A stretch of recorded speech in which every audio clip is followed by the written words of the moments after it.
Hai guys, selamat datang di channel Gereja Internet.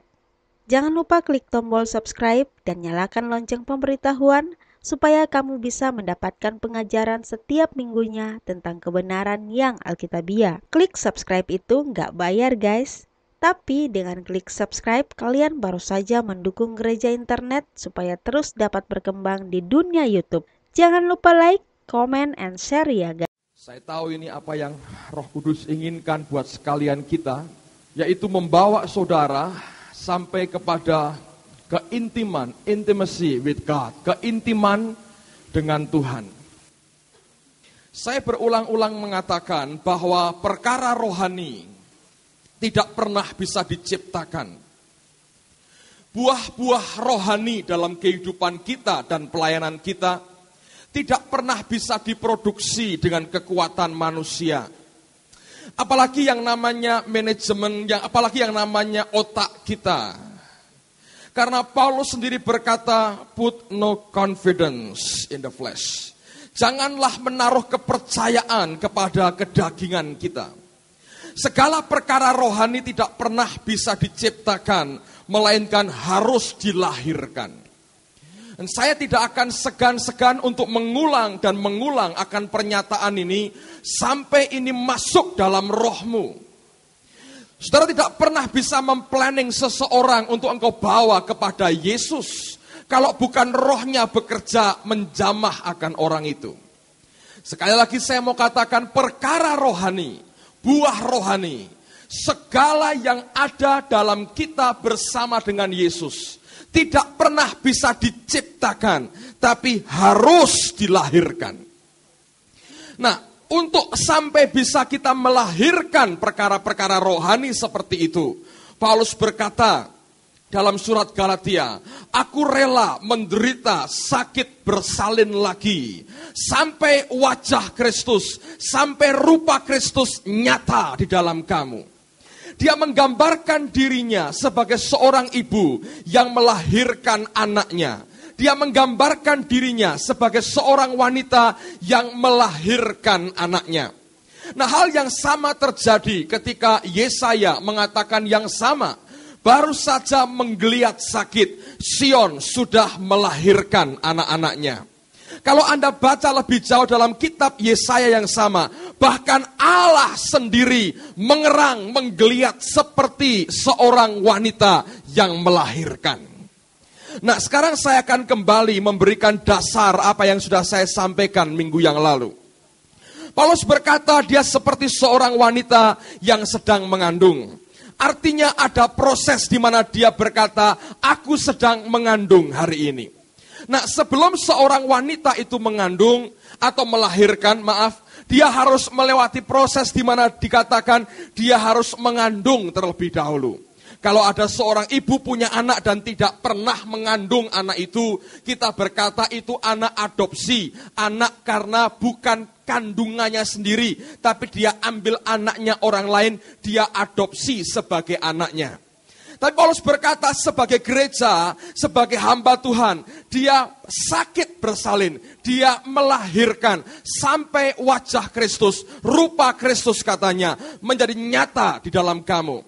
Nah, sebelum dia bisa melahirkan, artinya secara rohani, dia harus mengandung dahulu. Dan sebagaimana suami istri, sebelum si istri bisa mengandung, mereka harus ada yang namanya hubungan intim, saudara. Sampai apa yang Yohanes katakan, ada benih ilahi, bahasa aslinya sperma ilahi, masuk di dalam rohmu, maka engkau akan mengandung sperma rohani, sperma ilahi, sehingga engkau akhirnya bisa melahirkan buah-buah roh. Nah, saudara sekalian, Paulus berkata, kalau kita bersekutu dengan perempuan cabul, kita satu daging dengan dia. Tapi kalau kita bersekutu dengan Allah, kita satu roh dengan dia. Dalam surat Efesus dikatakan bahwa hubungan suami istri adalah seorang laki-laki akan meninggalkan ibu dan bapaknya, bersekutu dengan istrinya. Mereka bukan lagi dua, mereka satu daging. Dan dia berkata, rahasia ini besar. Yang kumaksudkan ialah hubungan Kristus dan jemaatnya. Saya harap Anda masih ingat apa yang saya sampaikan ini. Nah, hubungan intim suami istri itu ciri yang paling utama adalah in private, saudara. Hubungan pribadi, dua, hanya mereka berdua, tidak melibatkan yang lain, private. Kalau saudara mau menjalin intimacy with God, hubungan yang intim dengan Allah, mesti in private, saudara. Mesti merupakan engkau pribadi dengan Allahmu. Kebaktian seperti ini ada value yang tidak mungkin digantikan dengan hal-hal yang lain. Kebaktian mingguan seperti ini ada nilai yang tidak pernah bisa digantikan oleh yang lain. Tapi juga kebaktian seperti ini tidak pernah bisa menggantikan hubungan kita, saya pribadi dengan Allah saya. Nah, ini yang saya mau ajak Anda sekalian mengalami. Saya bersyukur saya melihat selama minggu ini ruang doa kami selalu penuh, saudara. Ada orang-orang yang datang mengkhususkan diri berdoa. Saya senang, ini gejala sehat. Kalau ruang doa kosong, gejala gereja sakit, saudara. Tapi kalau ruang doa itu penuh, bahkan susah lalu harus antri, itu gereja yang sehat. Amin, saudara. Nah, artinya apa yang kita terima minggu lalu masuk di dalam roh saudara. Hubungan intim dengan Allah tidak pernah bisa dijalin lewat kebaktian seperti ini. Saudara dan saya harus secara pribadi, secara khusus menyediakan waktu untuk bersekutu dengan Dia. Untuk hanya dengan Dia engkau bersekutu dan tinggal dalam hadirat-Nya. Nah, malam hari ini saya ingin melanjutkan apa yang sudah saya sampaikan minggu yang lalu. Bagaimana kita bisa masuk di dalam hadirat Allah. Ada banyak orang yang mengalami kesulitan. Mereka berkata begini, Pak, saya sudah sediakan waktu saya untuk berdoa. Saya masuk kamar, saya kunci kamar saya sendirian dengan Tuhan. Ketika saya mulai berdoa, tiba-tiba pikiran saya melayang kemana-mana. Ini bukan bersekutu, Pak, namanya, tapi jam ngalamun. Satu kali saya berpikir tentang kuliah saya yang berantakan. Baru berpikir begitu langsung berubah. Siang ini ibu saya masak apa ya? Langsung dari kuliah berubah jadi makanan. Dari makanan berubah lagi, oh utangnya saya belum bayar. Terus berubah lagi, tadi malam saya kurang tidur. Berubah lagi, nanti kebaktian jam berapa? Pikiran ini bergerak begitu cepat. Sehingga banyak orang Kristen yang tidak sanggup mengatasi akan pikirannya yang bergerak begitu dinamis. Lalu orang bertanya, kapan saatnya saya bisa sendiri dengan Allah, bersekutu dengan Dia dalam hubungan pribadi? Caranya bagaimana? Saudara dengar, apa yang saya mau bagikan pada malam hari ini adalah sesuatu yang sangat praktis. Saya sudah mempraktekannya, hasilnya luar biasa. Saya mau bagi buat saudara. Saya baca sebuah buku, judulnya Masuk dalam Pengalaman Lebih Dalam Lagi, bahkan masuk dalam kedalaman yang luar biasa bersama dengan Kristus. Buku ini usianya sudah lebih dari 300 tahun. Dikarang seorang hamba Tuhan bernama Madam Guyong. Ketika saya baca, dia memberikan cara untuk masuk dalam hadirat Allah. Sehingga menundukkan pikiran kita, dimasukkan dalam hadirat-Nya. Lalu kemudian pada Desember yang lalu, kami ke Orlando, Pendeta Ben Hinn sharing, dan dia menyampaikan hal yang sama. Tapi buat saya pribadi, pertanyaannya begini, dasar Alkitabnya di mana? Biblical basic-nya di mana? Setiap kali saya mengalami pengalaman baru, atau mendengar orang punya pengalaman dengan Tuhan, pertanyaan yang langsung muncul dalam hati saya adalah biblical basic-nya di mana? Karena saya kepingin kita semua bergerak bukan berdasarkan pengalaman, tapi apa yang Alkitab katakan. Nah, saya akan memulai dengan dasar ini. Kalau engkau bisa tangkap dengan rohmu, bukan dengan pikiran. Tangkap dengan rohmu, saudara akan diubah oleh Allah. Hidup kita akan mengalami perubahan yang total. Karena sejak hari ini, engkau akan tahu bagaimana engkau masuk dan tinggal dalam hadirat-Nya. Mari buka bersama dengan saya. Mazmur pasal yang pertama. Haleluya.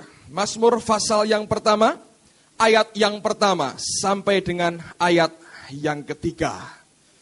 Cara ini akan menundukkan pikiran kita hanya tertuju kepada Allah. Dan cara doa kita tidak akan lagi doa karena kedagingan, tapi sungguh-sungguh karena seperti yang Dia mau.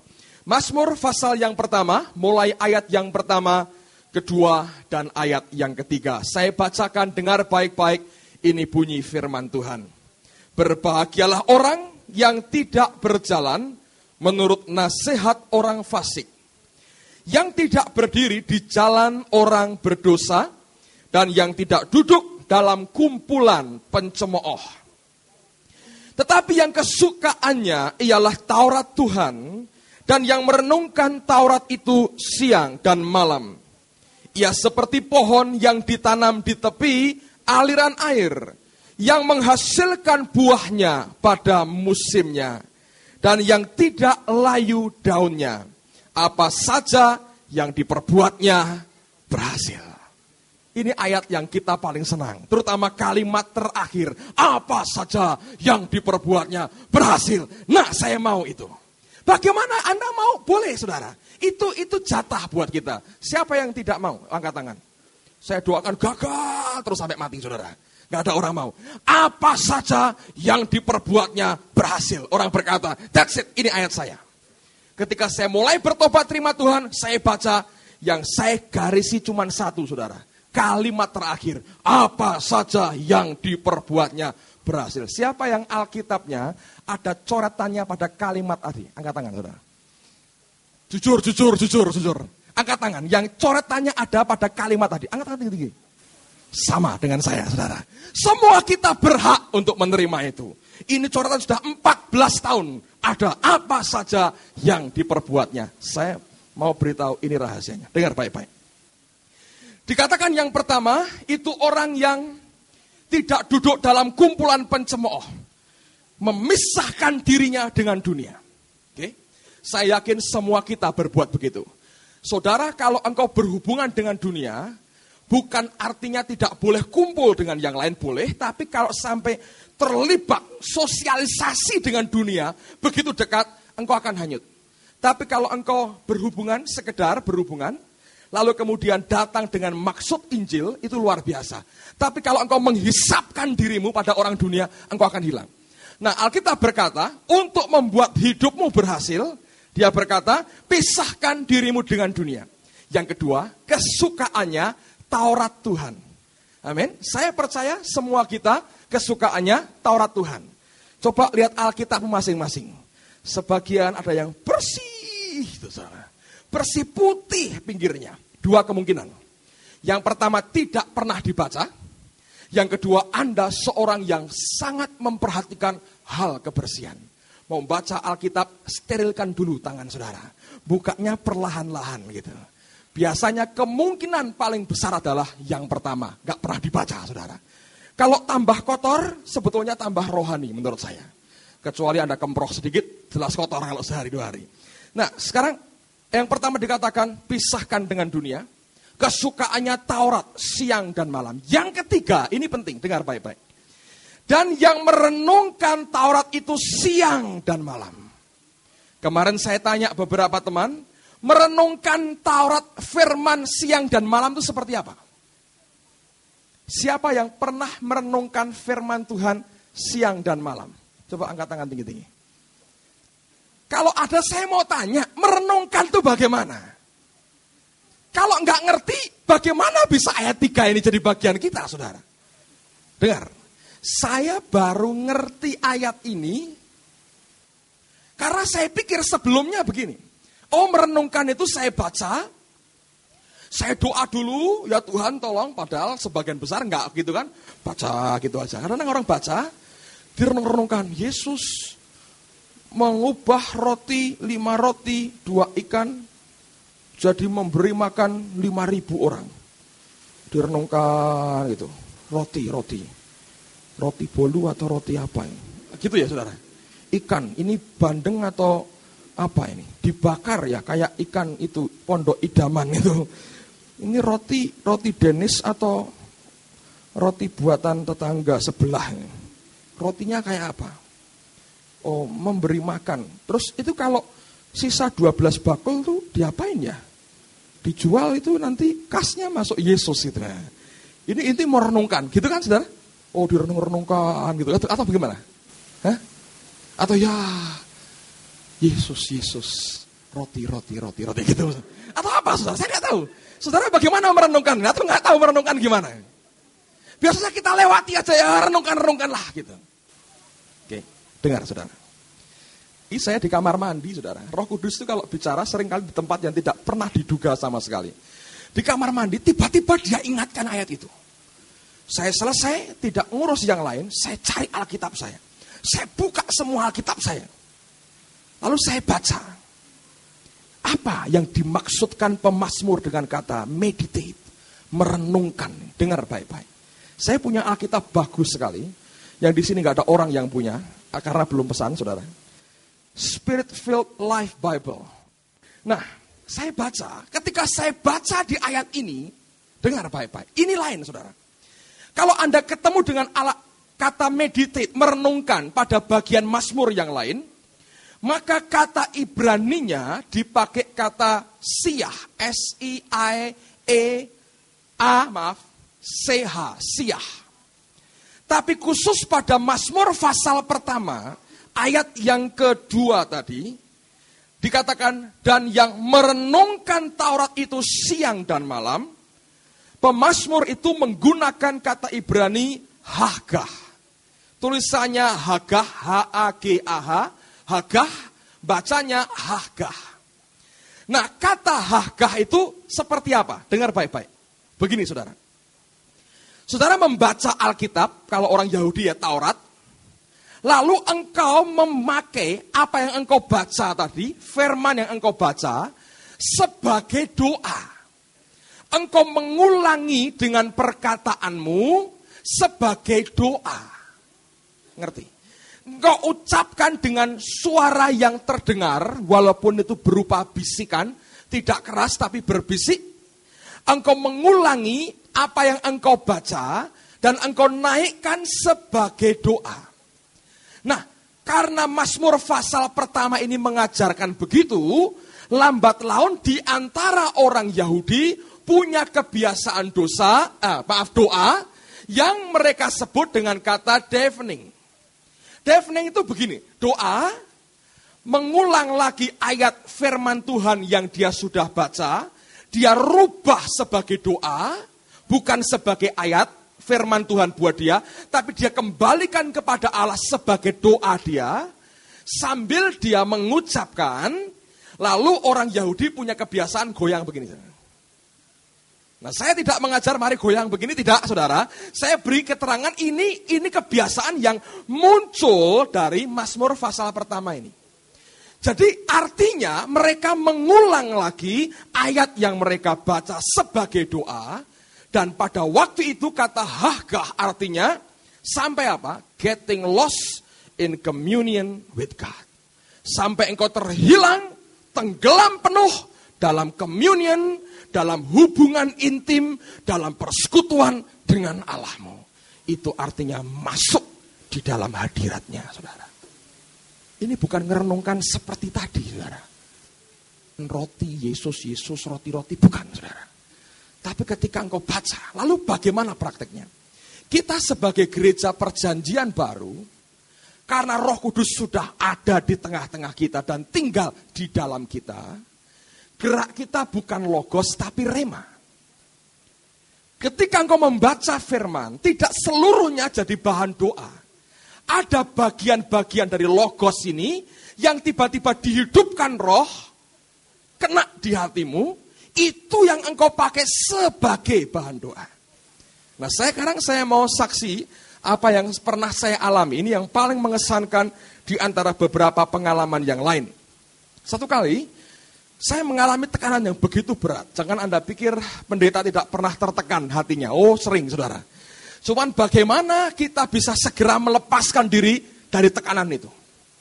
Banyak masalah, banyak sekali. Dan sebagian besar bukan masalah saya. itu muncul gitu. Kalau ada orang telepon, cari dua kemungkinan.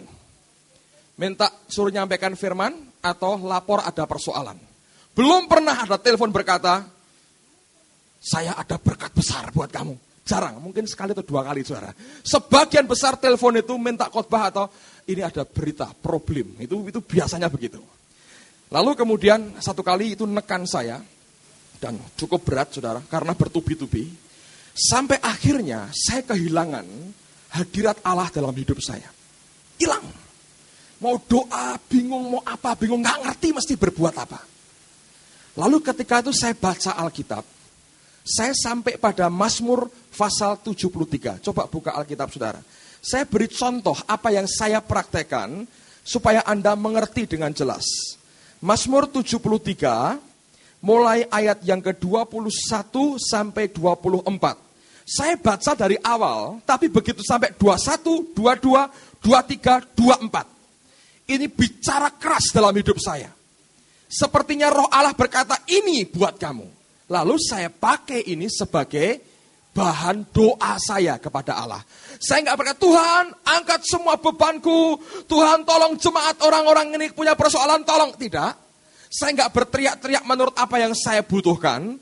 Tapi ayat ini saya pakai sebagai doa saya naikkan kembali di hadapan Tuhan. Nah, ketika saya baca, ayat 20 berkata begini. Ketika hatiku merasa pahit, dan buah pinggangku menusuk-nusuk rasanya. Saya berkata, ya ini hatiku pahit ini. Banyak tekanan, banyak tindasan, pahit hati saya. Lalu kemudian ayat 22. Aku dungu dan tidak mengerti. Seperti hewan aku di dekatmu. Tetapi aku tetap di dekatmu. Engkau memegang tangan kananku. Dengan nasihatmu engkau menuntun aku. Dan kemudian engkau mengangkat aku ke dalam kemuliaan. Ini yang saya buat, saudara. Ketika saya baca ayat ini, saya tahu ini buat saya. Saya naikkan, kembalikan sebagai doa. Saya berkata begini, Tuhan, hari ini aku mau berdoa bingung. Baca Alkitab juga rasanya buntu semua. Mau pelayanan rasanya begitu berat. Lalu saya berkata, Tuhan, aku seperti orang goblok, aku seperti orang dungu. Aku seperti hewan di kakimu. Saya berkata, Tuhan, aku hari ini seperti orang goblok, tapi aku mau seperti hewan. Saya berkata, aku mau seperti anjing di kaki Tuanku. Cuman bisa goyang-goyangkan ekornya sambil melet-melet, tapi nggak tahu mesti berbuat apa. Saya bayangkan diri saya seperti itu, saudara. Saya bilang, Tuhan, aku goblok, aku dungu, aku bloon, dedel Tuhan, nggak ngerti mesti apa, sembahyang apa, minta apa. Saking banyaknya di sini, saya nggak bisa keluar, malah nyumpel di sini. Saya seperti orang bloon, tapi saya mau seperti anjing piaraan yang setia. Walaupun goblok, tapi saya setia dan aku mau tetap di dekatmu. Saya ulang. Hari itu nggak ada apa-apa. Tapi ketika saya menaikkan itu, saya tahu dia berkenan. Saya kembalikan perkataannya. Sorenya saya doa.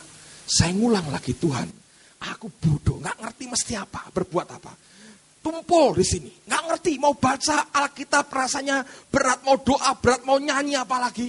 Mau main gitar, gak bisa main gitar. Mau main drum, gak ada drumnya. Panci juga susah kalau dipukul. Anda pernah ngalami berat, karena kalau sudah begitu sudah gak ngerti apa-apa. Pernah ngalami gak, saudara? Mau baca Alkitab, mau apa, rasanya wagah semua itu. Lalu saya berkata, Tuhan, aku seperti orang dungu, aku seperti orang bodoh. Tapi aku tetap di dekatmu, Tuhan. Seperti binatang piaraanmu gak apa-apa.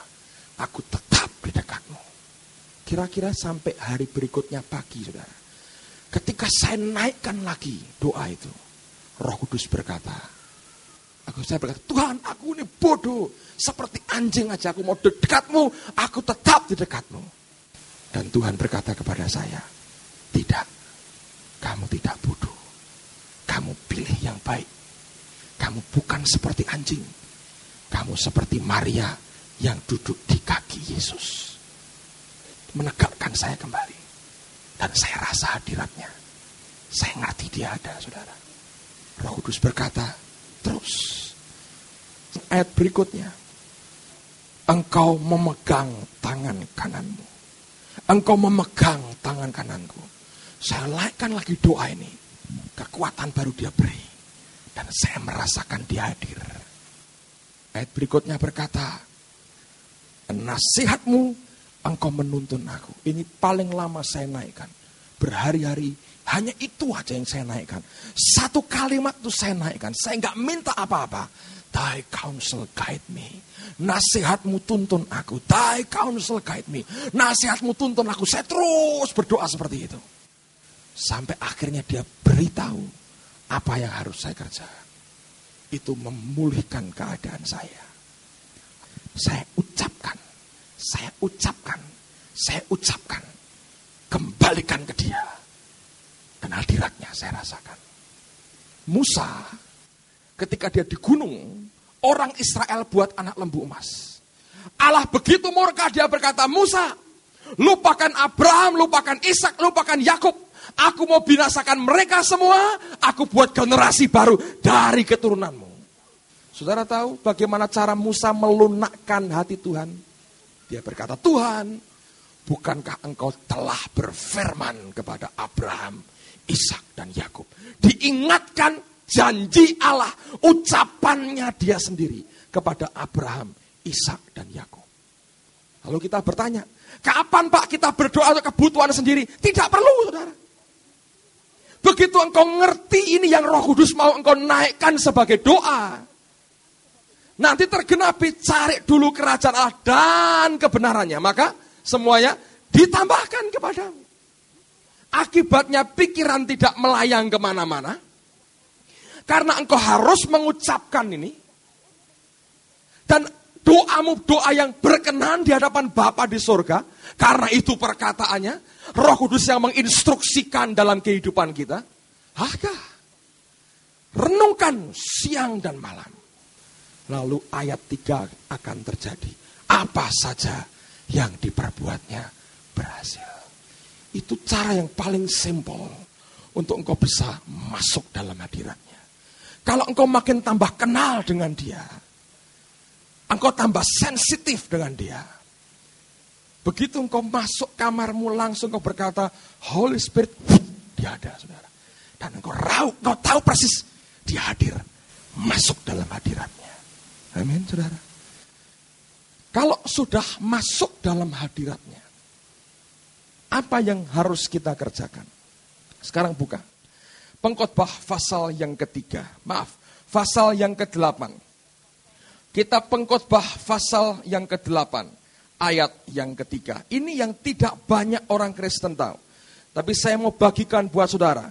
Pengkhotbah 8, baca ayat 2 dan terutama ayat 3 pada kalimat pertama saja. Pengkhotbah pasal yang ke-8, ayat 2 dan ayat yang ketiga.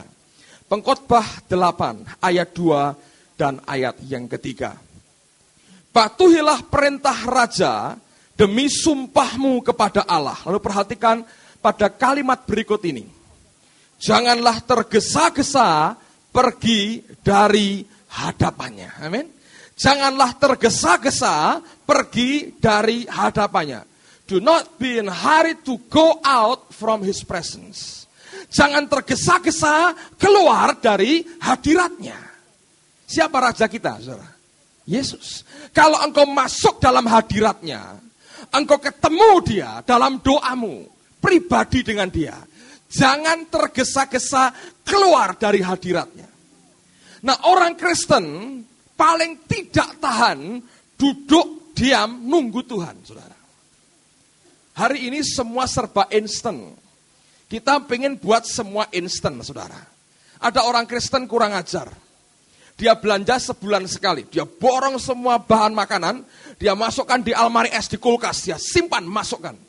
Begitu masuk di almari es, dia tumpangi tangan kulkasnya. Ya Tuhan, kuduskanlah makanan ini. Dalam nama Tuhan Yesus, amin. Sebulan makan tidak pernah berdoa. Orang tanya, kamu Kristen kok makan tidak pernah berdoa?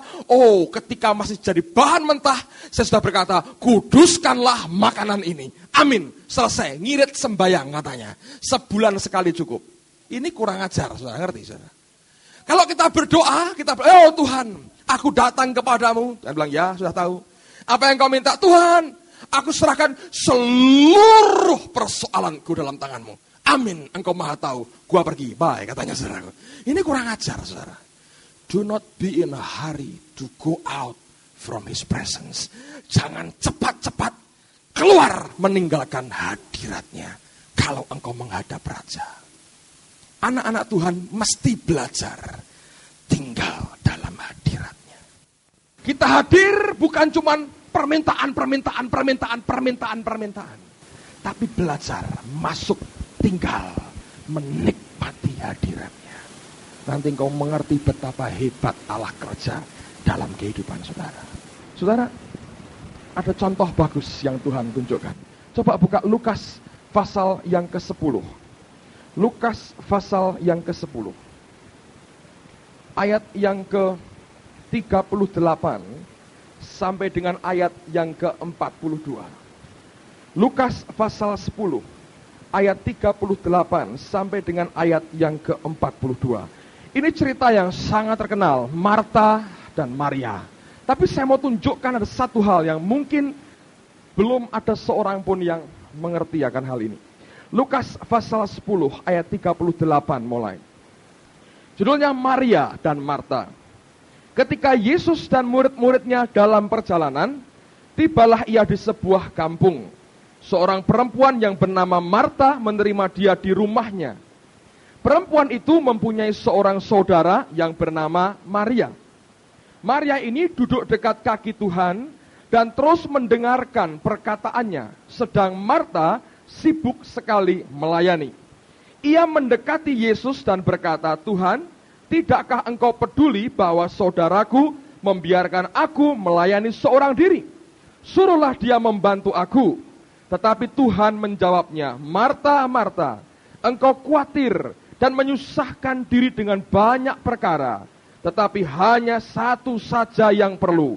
Maria telah memilih bagian yang terbaik yang tidak akan diambil daripadanya. Sekarang saya mau tanya, dengar baik-baik. Siapa yang duduk di kaki Yesus? Marta atau Maria? Hah? Marta atau Maria? Maria. Siapa yang sibuk melayani? Marta atau Maria? Siapa yang tidak duduk di kaki Tuhan? Hah? Marta. Ada betulnya, saudara, tapi tidak seluruhnya. Kalau Anda punya New King James, baca ini. Ya, kitab ini harus punyalah mestinya. Saya mau tunjukkan satu kalimat yang terpotong dalam bahasa Indonesia. Dengar baik-baik.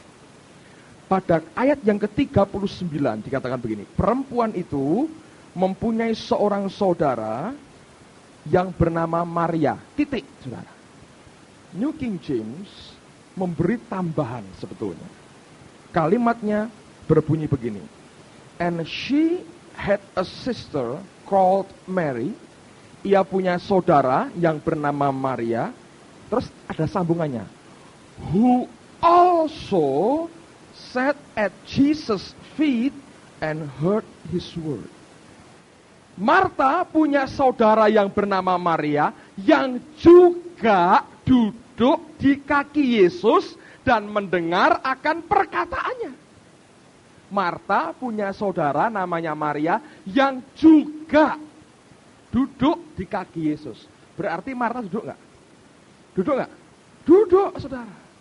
Tapi bedanya apa? Dua-dua duduk, Marta duduk, Alkitab berkata, Maria juga duduk. Tapi Marta, nuwun sewu nggih, saudara, itu istilah kita, bokongnya lancip, saudara. Ketemu dengan Tuhan, bokongnya lancip. Duduk lama, nggak bisa, saudara. Bingung, sakit semua. Begitu dengar, waduh, sate gosong, langsung berdiri. Excuse me, saya katanya, lama masuk ke dalam. Wah, dia ribut. Maria, dia tunggu Tuhannya. Ngerti, saudara? Jangan terlalu mendiskreditkan Marta, saudara. Sedikit-sedikit toh duduk di kaki Yesus. Tapi nggak betah, saudara. Bokongnya lancip, kata orang Semarang. Ngerti, saudara? Nggak betah, panas kalau duduk terlalu lama. Ribut yang dia kerjakan. Nah, itu yang sebetulnya Tuhan tegur dalam hidupnya. Bukannya nggak sembayang. Bukannya nggak cari Tuhan, cari Tuhan. Tapi ingat kata pengkhotbah, do not be in a hurry to go out from His presence. Jangan tergesa-gesa keluar dari hadiratnya.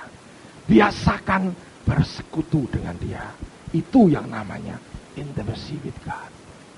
Saudara, hari Jumat lalu kami punya pengalaman menarik dengan teman-teman SCTS. Chapel pagi di sini kami sembahyang nyembah Tuhan dan Allah kerja. Dia beriakan groaning, travailing kuat di tengah kami. Kira-kira setengah jam lebih doa sampai luar biasa. Setelah selesai semua, tiba-tiba kami semua terdiam. Saya melihat jam sudah hampir waktu mereka kuliah. Jadi saya pikir saya akan segera tutup dalam doa, kemudian selesai. Nah, waktu saya akan berdoa nutup, sudah ngomong ini saudara. Roh Kudus yang berkata jelas kan. Simus dengar, pakai bahasa Inggris lagi Roh Kudus ngomong sama dia. Katanya apa? Don't stop katanya. Jangan berhenti, ada sambungannya apa? Dia mau ngomong seperti itu, takut keliru saudara. Tapi rupanya saya juga dengar yang sama, saya nggak berhenti. Hadiratnya dekat sekali.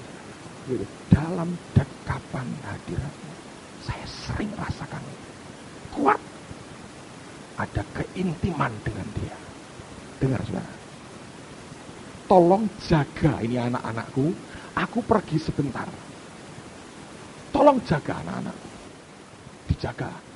Saudara kan baik hati, oh temanku ini anak 9, kasihan, aku mau jaga. Sukarela gak dibayar. Terus orangnya berkata, ini, kamu saya beri kelengkapan ini untuk kebutuhan anak-anakku. Orangnya pergi, Anda jaga anaknya. Begitu engkau masuk di rumah itu, tidak satu pun menyapa saudara anak-anaknya. Diajak ngomong, tinggal pergi saudara. Diajak ngomong, meludah. Diajak ngomong, lari. Dipegang nangis, teriak-teriak. Wes tinggal lu anak, sopo kon ngurusi kayak gini kan gitu, saudara. Kira-kira begitu kan? Tersinggung nggak? Tapi paling tidak kan, cobalah hargai aku. Gitu. Bagaimana perasaanmu kalau saudara dibegitukan oleh anak-anak yang seharusnya engkau jaga? Itu perasaan yang ada pada Roh Kudus. Hari ini kalau orang dengar kata Roh Kudus, mesti berkata, oh Roh Kudus, oh itu ya, bahasa lidah. Lama itu ya, bahasa lidah. Oh Roh Kudus, oh ya, nangis-nangis atau teriak-teriak, wah Roh Kudus itu. Oh Roh Kudus, itu ya, yang getar-getar. Gablek gitu. Itu Roh Kudus ya. Oh itu kan Roh Kudus. Oh Roh Kudus ya, itu yang apa? Ekstrim. Sesat. Fanatik. Mesti kaitannya begitu. Padahal itu pribadi yang lembutnya luar biasa. Orang tidak menentang. Sebagian besar orang Kristen, Roh Kudus, bahasa lidah, titik. Oh dia kuasa, titik. Gak pernah ngerti dia punya perasaan. Baru ngerti rasanya. Bisa luar biasa. Aku mau bersekutu dengan engkau. Aku tidak minta apa-apa. Aku hanya mau tinggal bersama dengan engkau. Beda. Kami ngalami. Dalam 1 minggu terakhir ini, Allah beri kami masuk lebih dalam lagi. Luar biasa. Bukan yang beda. Gereja ini akan beda. Kalau ada satu yang berkata, Tuhan, aku mau tetap di dekat. Aku mau tinggal dalam dekapan hadirat. Seringkali waktu doa saya tidak akan. Ayat yang ke-11. Mazmur 46 ayat yang ke-11. Mazmur 46 ayat yang ke-11. Ini yang tidak banyak orang Kristen mau buat saudara. Saya baca buat saudara. Diamlah dan ketahuilah bahwa akulah Allah. Aku ditinggikan di antara bangsa-bangsa, ditinggikan di bumi. Tuhan semesta alam menyertai kita. Kota benteng kita ialah Allah Yakub. Dikatakan, diamlah dan ketahuilah bahwa akulah Allah. Be still and know that I am God.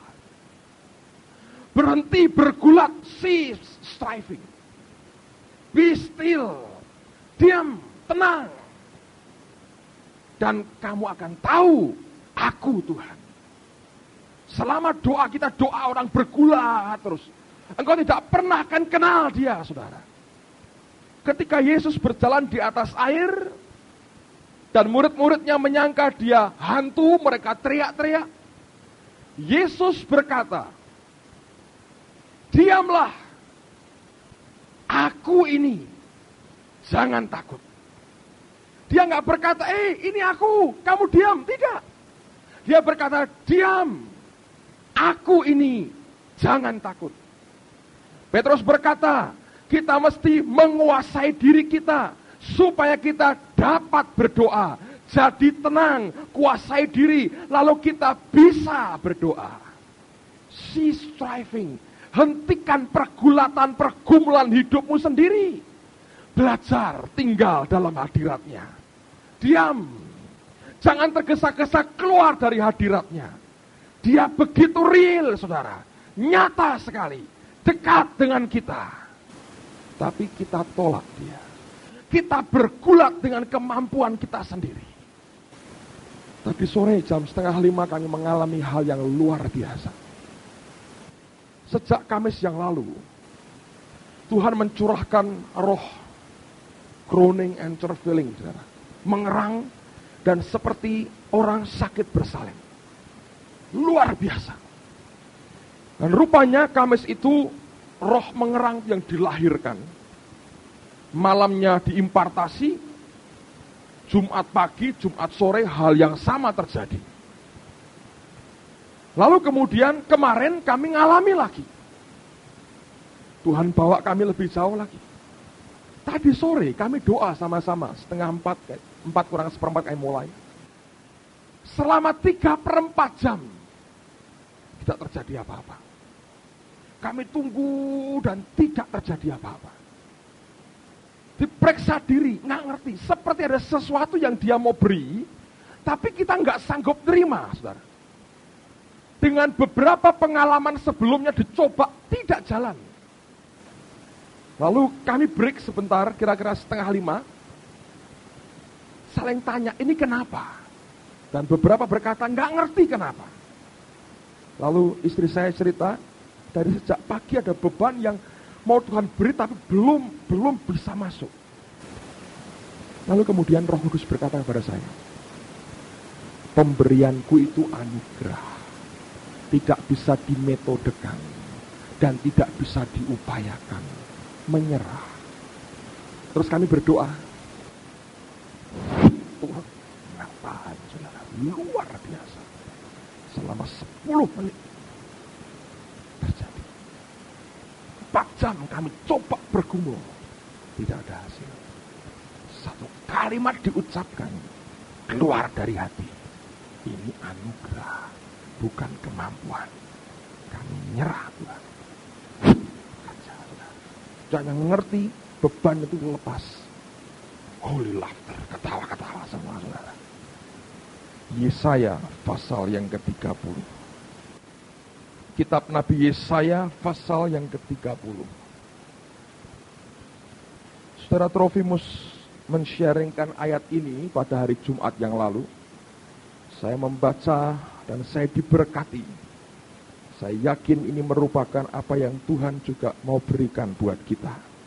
Yesaya 30, 15 sampai 18. Yesaya pasal 30 ayat 15 sampai dengan ayat yang ke-18.